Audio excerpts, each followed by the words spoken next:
28 जुलाई 2025 second shift में छपने वाले सारे क्वेश्चंस का मैं आज एनालिसिस कराने वाली हूँ अभी के अभी। तो यहाँ पे चलिए मैं फटाफट एनालिसिस कराती हूँ। यहाँ पे मेरे चैनल पे आप नए हो तो चैनल को सब्सक्राइब कर लेना। यहाँ पे सारे शिफ्ट का एनालिसिस होगा। यहाँ पे वीडियो पे नए हो तो वीडियो को लाइक कर लो।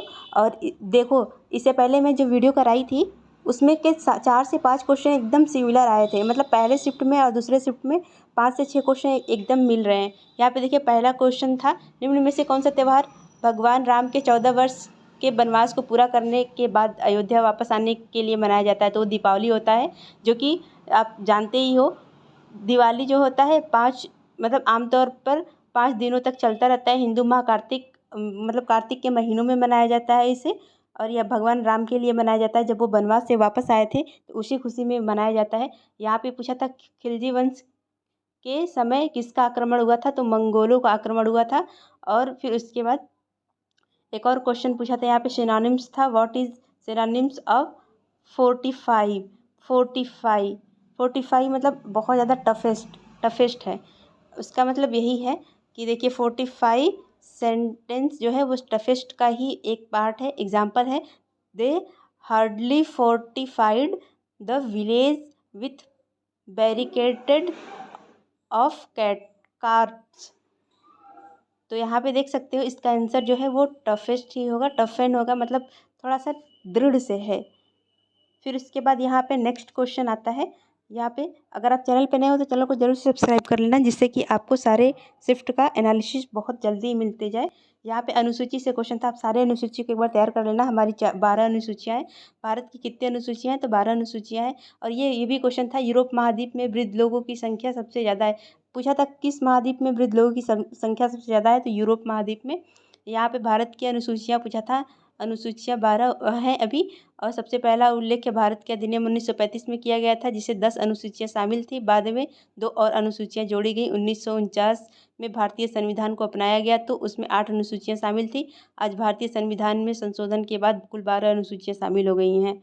सारे अनुसूची को एक बार गहन तरीके से एनालिसिस कर लीजिएगा।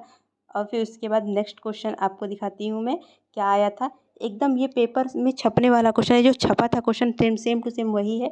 ये पूछा था, देखो ये क्वेश्चन मैं जस्ट नेक्स्ट वीडियो में बताई हूँ।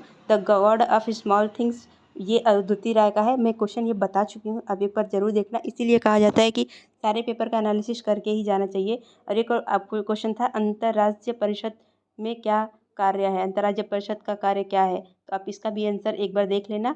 फिर एक ये देखिए, चाबहार बंदरगाह का क्वेश्चन भी पहले वाले लेक्चर में बताई हूँ, उसको जाकर के एक बार ज़रूर देख लेना। सारे क्वेश्चन मतलब कम से कम 7 से 8 क्वेश्चन जो पहले शिफ्ट के थे दूसरे शिफ्ट में आए हुए थे। तो एक बार पेपर देने जाने से पहले एनालिसिस करके ही जाना। यहाँ पे देखिए, इसका जो चाबहार बंदरगाह है उसका कच्चे तेल व यूरिया के परिवहन के लिए किया जाता है।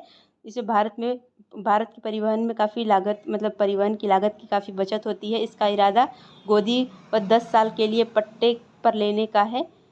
यहाँ पे देख सकते हो आप, ये वाला क्वेश्चन पूछा था जो कि। और यहाँ पे देखिए, भारत का तेल का कटोरा किसे कहा जाता है? तो भारत का तेल का कटोरा जो है असम को कहा जाता है, जो कि असम के डिगबोई क्षेत्र में आता है।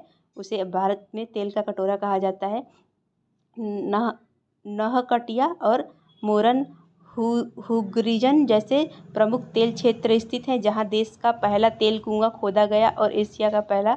यहाँ पे एक और क्वेश्चन था, भारतीय रिजर्व बैंक आरबीआई में रेपो दर की कटौती का क्या मतलब है? रेपो दर की कटौती का मतलब है मौद्रिक नीति में ढील देना, जिसका उद्देश्य अर्थव्यवस्था में तरलता बढ़ाना और विकास को बढ़ावा देना है। और एक क्वेश्चन था, the nation of rehabilitation central, NRB का मुख्यालय कहाँ है? तो वो दिल्ली में है एनआरबी का मुख्यालय, जो कि हेडक्वार्टर जो है वो दिल्ली में ही है एनआरबी का। और एक क्वेश्चन था, राष्ट्रीय ग्रामीण आजीविका मिशन मतलब NRLM का जो मिशन क्या है, जिसे दीनदयाल अंत्योदय योजना या राष्ट्रीय ग्रामीण आजीविका मिशन के रूप में मतलब जाना जाता है। इसका ये उद्देश्य है, आजीविका को बढ़ावा देना है और सभी को सहायता करना है। सभी के लिए आजीविका सेवाएं को पहुंचाना है संगठित तरीके से, एक समूह में होकर के। सभी को गरीबी से मतलब दूर कराना है, गरीबी को कम करना है, गरीबी उन्मूलन करना है। तो इसका अर्थ यही है। इसमें से जो भी आपका आंसर रहा होगा आप मार दिए होंगे, उम्मीद करती हूँ। फिर इसका नेक्स्ट क्वेश्चन ये था कि रुकिए मैं दिखाती हूँ इसका मोटो।